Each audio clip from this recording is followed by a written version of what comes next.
Hello and welcome to today's conversation in the Edge webinar series.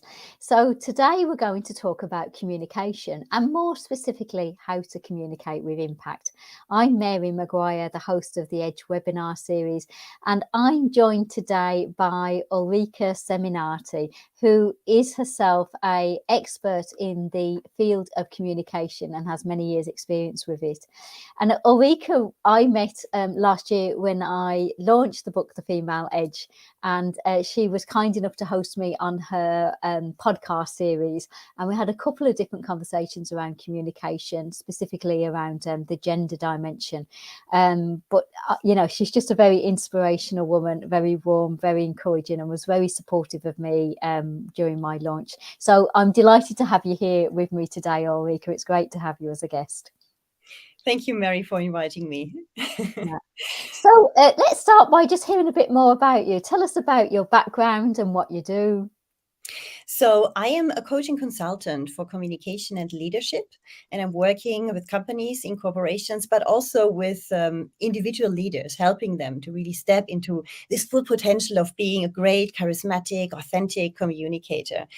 And my background actually stems from the corporate world because I have had a corporate career myself over 20 years. And I stepped up from being an assistant in the beginning into the C-level suite of an international pharmaceutical company at the end of my corporate career. And through these years, I realized that many leaders have serious problems in communicating, even those in very high levels. They shy away from speaking to wider groups of people. They're really nervous about that. They shy away from speaking authentically into a camera. And so I started this thought process. What is behind this communication topic? And this is what I'm focusing on today, because I think it's a true enabler of success, be it in a corporate career or be it if you're shaping your own business. It is the one important thing, the interface that we have with any other people we ever meet. Yeah, and you work both with corporates and with individual clients as well. You do a mixture of both. Yes, exactly. Yeah. Yeah, very good. So, given that communication is a little bit like breathing, we have to do it. Just like we have to take in oxygen, let out carbon dioxide in our normal process. Every interaction we have with somebody else is about communication. So, given that it's so fundamental to our experience as social beings, why do we struggle with it so much? What are the things that get in the way of us just being able to communicate with others? There are a lot of fears related to that because Mm, obviously you think, when I say something, how will this land? Should I really dare to ask this question now? Or mm, you might have the fear to look stupid when you say something in a certain mm, circle of people and all of that. And at the end, we ruminate a lot around the topic. What should I say? Should I say it? Yes or no? And we totally overlook the fact that we are communicating also when we're not saying anything. We are mm, communicating all the time because you have the verbal cues. And when people speak about communication, they mostly think about words, what we say or what we mm, write. Whereas the nonverbal communication is omnipresent. As soon as you're with someone, be it online or be it in face to face, you will communicate. And even if you don't say a word, then you communicate something as well, and maybe not the right thing. So mm, understanding this alone might help us also to not just see communication as a decision. Do I say something, yes or no? And what do I say? But rather as an integral way of being, because that's what it actually is. It's a nonverbal and verbal way of being. And mm. it's something that is much more complex than how we see it when we just speak about shaping a great message, for example. Yeah, gosh, there's so much in that. So a few things to just pull out there before we even go on to how it all goes wrong is I mean, I think that issue that people have about their internal dialogue getting in the way of how they communicate is a big one. That, should I, shan't I, will I sound silly, will they judge me? So all of that stuff that we do internally in terms of our inner communication can really get in the way of how we speak to other people, because that's filtering it, and sometimes in a very unhelpful way. That's what I heard you say then. Yeah. Yes, exactly. Yeah, and then the other big one you've mentioned, which I agree, I don't think I see enough people paying attention to, is that non-verbal communication, which of course we know is the large majority of what we take in as the communication. So many people think, you know, the words that they speak are what's the communication, but that's only a very small percentage of tone of voice, body language, eye contact, facial expressions, and all of the other things that we're building in, which are all the non-verbal, you know, that they're not saying anything, but they're conveying many messages. Yeah, absolutely. There are these studies, you mentioned it now, in maybe not in percentages, there's the other way Mm. around, you can say that. Yeah, Body language is 8 times more powerful than words, 8 yeah. times more. And Mm, I am pretty sure that whoever's listening to us, nobody knows probably anyone who prepares his or her body language 8 times more carefully before presentation than they prepare the slides or the words they will say.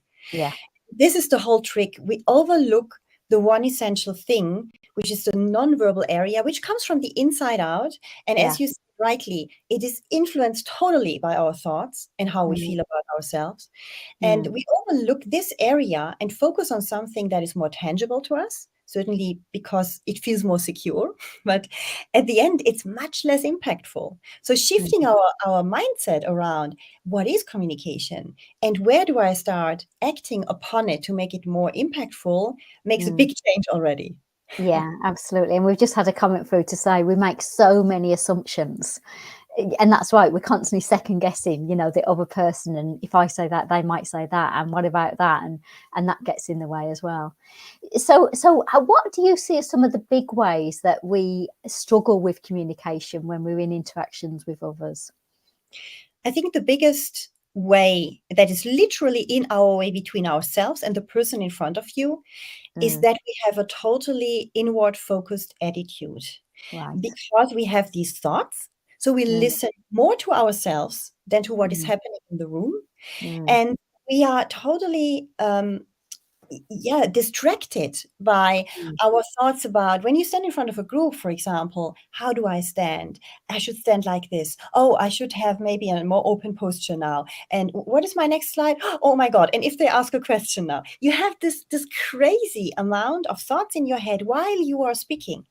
mm, And this means that the focus is totally on yourself and you don't send energy out anymore. It's really an energetic thing. If you mm, send your energies onto you because you're so insecure and you want to get everything right, mm, then you cannot create a connection because you're not really sending out anything apart from the words, obviously. But mm, there is no such thing, this magic that is happening that some people r- perceive it as charisma. Yeah, people mm, who are not being inward focused, who are really outward focused, are seen mm, as charismatic people because they are able to send this energy, to have a real energy exchange with the audience instead of just having this energy exchange with themselves because they're so stressed out. mm. We can often think of energy as something that's very ethereal, very hard to, you know, think about, feel, get our head around. But we know instinctively, people will know, listen to this instinctively, what you mean about that internal and that external energy movement. But how can we do that? If you are somebody, if anyone here is listening and they recognize that they're a nervous speaker and they tend to go inward and worry about what's happening, what can they do to flip that around and become somebody who moves their energy outwards? The first thing you really need to do, and it's maybe the most difficult one, but let's start with that one immediately. It is about being just more gentle and generous with yourself, Mm, not having this hugely high expectation of delivering the perfect speech, of mm, getting the perfect reaction, of not stumbling over any word ever. All these expectations which we put on ourselves create a mm, huge level of stress. And when we are not a truly assertive and very experienced speaker, mm, logically we become very nervous and we do mm. everything wrong. Yeah, Yeah. everything, all this shielding that is happening then between us and the others is happening because we get into this protective mode somehow. And Mm, it's the attitude that you have, with which mindset, with which idea do you go into this communication situation? If you go in there with the expectation that you absolutely need to achieve a specific result, then you put pressure on yourself. If mm, you go into it with, a mindset of it will be an experience, that's for sure. Yeah, that's absolutely sure. And the second thing that is absolutely sure, whatever is the outcome, I will learn something. Yeah, Yeah. is it a good outcome or in my opinion, bad outcome? I will learn something. If you go into the situation with this attitude, you can remove parts of this pressure that you put on Mm, yourself. But mm, even that, obviously, it's a big switch for many people. And it takes time and practice to do this in mm, maybe less important situations first, just to feel how it is if you do that and how you are different. And the mm. magic is obviously if you are able to do that, the situation will turn out much better, much, much, much better than Yeah. if you had put on yourself all these Mm, expectations. mm. And I think that there's a big one that drives that need to know everything's going to be right, which is that perfectionism, which I see a lot of women I work with that struggle with that, this belief that I have to get everything right, which comes down to lots of things, but some of the socialization that we do between men and women. Men, it's about going out there, doing your best, making your mark in the world, and for women it's being a good girl, doing things well, not making a fuss. And that drives that perfectionism trend about, I have to get everything right so people will approve of me, so I'm a good girl, even in their adult version of themselves. And I think that's what I'm hearing you saying, is you need to ditch that perfectionism. It's like the idea is you do good, and you put your best foot forward, you do as good as you can, but most importantly, just relax into the process and enjoy it. Exactly. It's about making a trade-off. You let go perfectionism, but you get authenticity instead. Mm, And if you look at other people or everybody who's listening to us here, if you think about someone who inspired you, someone you like to listen to, is this person perfect or is this person authentic? mm, And I think the answer will always be the second one, because it is about being your true self. And in this world, we don't see so many people who are their true selves. yeah. We have moved over the past 10, 20 years, even more and more into a world where perfectionism is king. Where Mm, retouched photos are king, retouched mm, videos, and all of these mm, things. And people are used to seeing somehow a fake world, and nonetheless, they start believing that this is the level they have to be also in reality. And that's mm, totally wrong. But this is also an opportunity, because that means that when you become more authentic, when, for example, you admit that you're nervous, why not? You could admit that you're mm, nervous. yeah. That it's not natural for you standing here, that you have not slept the whole night Mm, because, mm, this is really an uncomfortable situation for you, instead of going there and trying to play this role of the perfectly calm speaker, whereas you aren't, and your whole body language shouts the opposite. mm, And this is where you can build credibility, when you start to be congruent with how you feel and how you act and how you speak. And this mm, is how people start believing you. And this is how communication becomes impactful, because it's an integral system. You are an integral human being, and people perceive you like that. You said before, we all have that instinct. We all understand nonverbal cues instinctively. In 17 milliseconds, people know if someone is good or bad. 17 milliseconds, we feel it immediately. And like this, we have this feeling if someone is authentic or if someone is playing a role. And that makes the biggest difference. And it needs a lot of courage to be mm. yourself, especially in the business situation. Yeah, absolutely. Yeah, when you feel that, there's so much at risk if you get things wrong. And sometimes that feeling of so much at risk is the pressure we put on ourselves. It's not the pressure that the business or the role or our boss is putting on us. It's often the pressure we're putting on ourselves. Yes, exactly. Yeah, Most of the yeah, time, we overestimate what is expected from us. Uh, yeah, you've certainly also experienced that already. That you thought, "Oh, that was quite okay, but I'm not sure if they liked it." And yeah, afterwards, you get the feedback, "Wow, that was really great! You did such a yeah. great job." And Mm, inside of yourself, you think, "No, no, no, they have mm, just not seen all the little mistakes yeah, that I made." And mm, we're diminishing that again, and we think we need to be better, but very often it's not the case. If you look mm, seriously, honestly, into several situations that you already had, you might mm, find out, well, if I really listen to others and not tune down what they are saying when they're positive about what I'm doing, it's maybe not that bad, yeah, actually. Mm, yeah, absolutely, absolutely. So what other areas do we struggle with communication that people need to be aware of? I think this is, for me, the one and the most important one, because that makes all the difference. Mm, It's not about applying specific techniques, what you can mm, do to get into this shape of outward looking. Yeah, because mm, obviously you cannot switch from being anxious about being perfect, or at least about delivering really something great, towards being totally relaxed and authentic and I'm all mm, myself. So you can also help yourself by doing a few very concrete things which you can do in a meeting differently than you do it today, so mm, that you shift into a different type of behavior. And by this behavioral learning, this experiential learning, you then can develop yourself and build on this new way of communicating. mm. Yeah. So what would be some of the specific skills or techniques that you would suggest that people could maybe practice to help them to be more comfortable in this space? What I always say, if there's only one thing that you have to Mm, change in your communication, then learn to listen. mm, Learn to listen. When we think about communication, we think about sending out a message. Yeah, we always want to send out the perfect message, the mm, impactful message. Whereas the really important thing, first of all, is to listen, to understand what the mm, others actually need. mm, And what they are is receptive for, because they might have a totally different personality style than we have. And if we love change, they might hate change. And if we say, wow, what a great opportunity, this new thing mm, coming up, what? It's a threat for me. Yeah. So mm, it's about, first of all, listening. And listening, there are many different types of listening, and I guess that people heard about active listening and what that means. But when you're not a good listener, you can learn to listen actually by applying this active listening style. And mm, I call it even an empathetic listening style that goes much further. And that means when somebody's saying something, you listen with the intent to understand versus the intent to reply.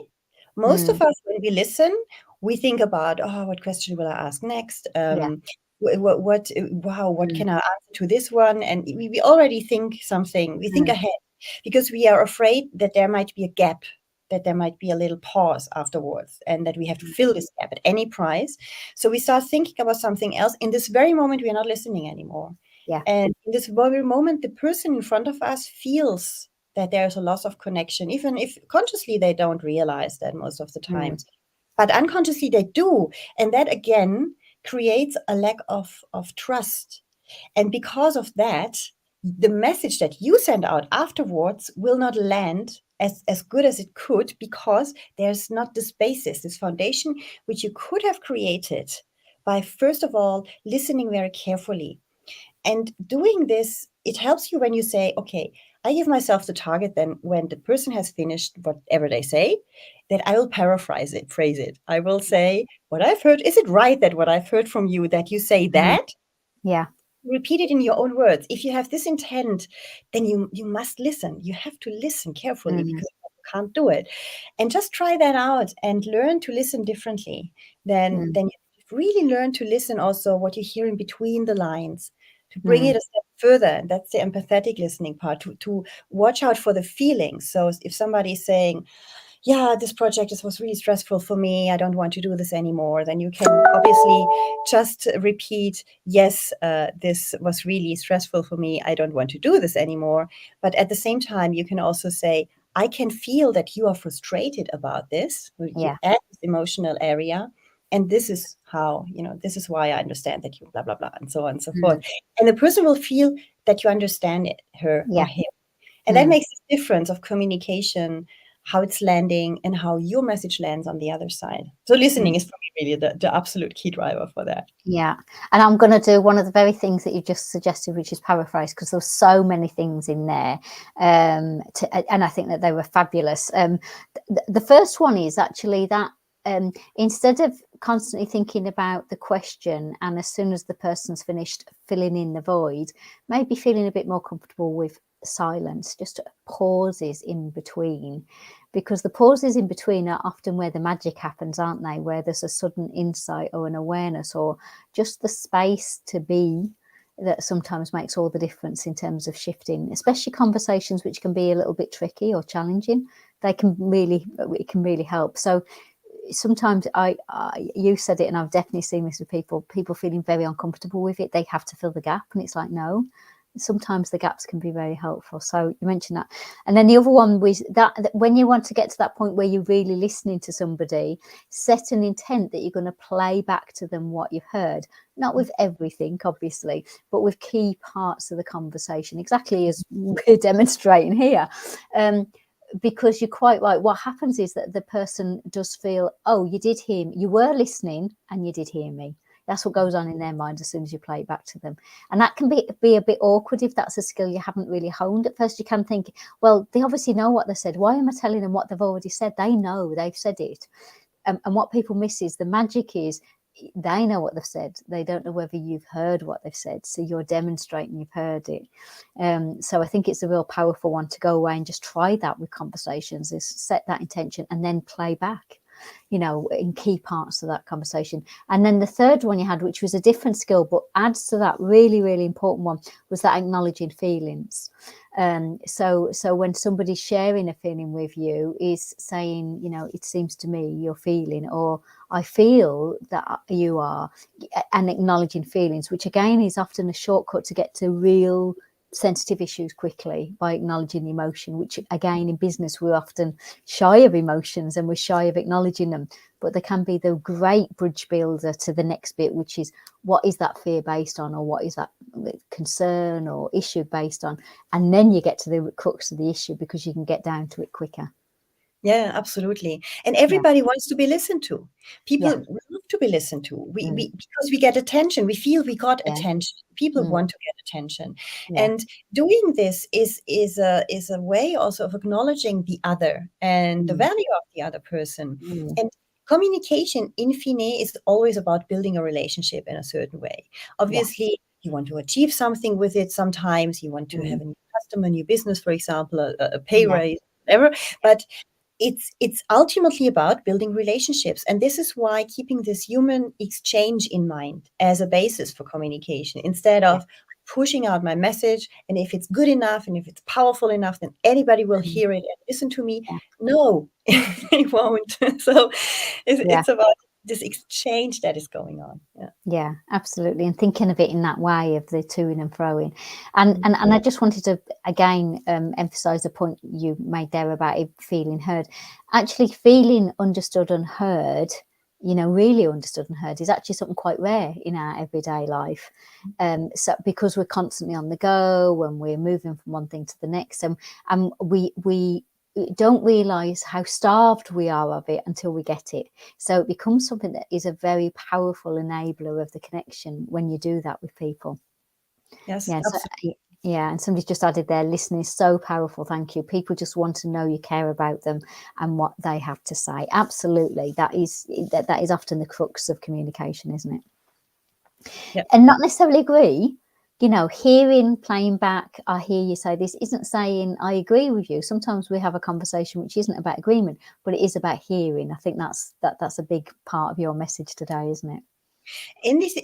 Exactly. It's a big part of the message. And the second part is also to have a common understanding. Because when you say something, or when the person says something to you, they said it in their words with a specific intent and with a specific understanding of this content. And because they said it in words that were clear to them, they think the words are clear to all the others as well. Whereas when you play it back, you will realize quite often that you're very close to what this person said, but that this person will answer, that's nearly it, but and add on a little correction.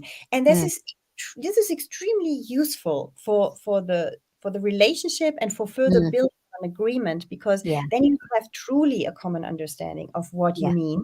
Whereas before you just both believed that you had a common understanding and that you have an agreement, and at the end, no, you have no agreement because you have two agreements.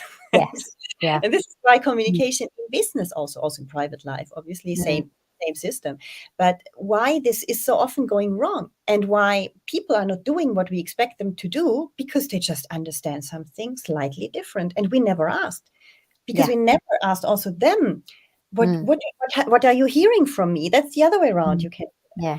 If the person is not paraphrasing, which is not a natural thing for most people, you can also nicely, obviously, not like a controller, but sometimes maybe ask, yeah, are you still following me? What are you Mm. hearing from me? Yeah. Mm. Yeah. It's good learning for your own messaging as well. Completely, absolutely, absolutely. So, in terms, I think you've already said it, but we'll just get you to say it again. What would be the one if people were listening to this on playback and there was something you wanted to encourage them to do as a skill? What would you encourage them to do?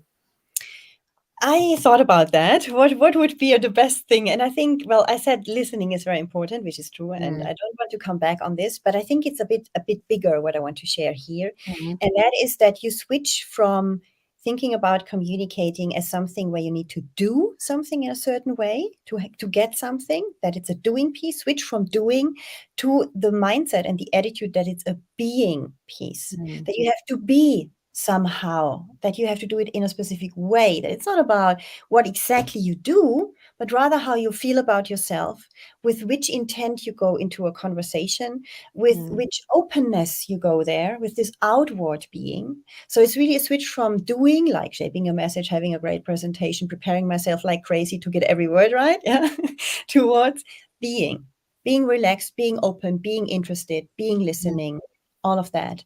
That makes a big shift in communication. Yeah, yeah. And then it doesn't matter if you fluff the words or you forget a bit because you're in this place of being, people recognize that and that's what they tune into as opposed to every little bit of the words. Yeah, Yeah, exactly, exactly. yeah. Brilliant.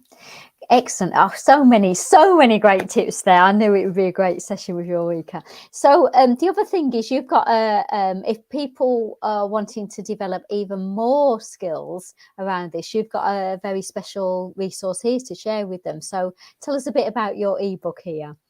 Yeah, that's really brand new. Yeah, it Mm, comes out this week. So mm, it's absolutely brand new. I created a multimedia learning guide, as you see here. mm, Multimedia, why? It's a book, but it's mm, also there are video tutorials, there are audio mind programming files, there are assessments, there are a lot of exercises. It's a mm, real experience to go through what I call the top 10 achievers lessons. yeah. And it's not only about communication, it's about really forging your personal leadership style, learning to be this authentic leader, standing up for yourself. And by this, just be the real person, a whole person, also in the Mm. business world. Absolutely. And people can get that guide from the website below, www.efl-classes.com. Classes, not clashes. EFL classes. Talk about going over yours. Classes.com /e-guide. Yeah. So that and there is there's a small investment to get all of that learning materials. And what is that exactly, Ulrike? Yes, I have a nice launch price for this. I will sell Yeah. it later for like $160, something like Mm, that. But for the moment, I sell it for 48. yeah. And it's a true experience. A little bit, it's not an online course, it's different, Mm, but it's a true experience. You will learn a lot of things about yourself and how becoming a powerful leader.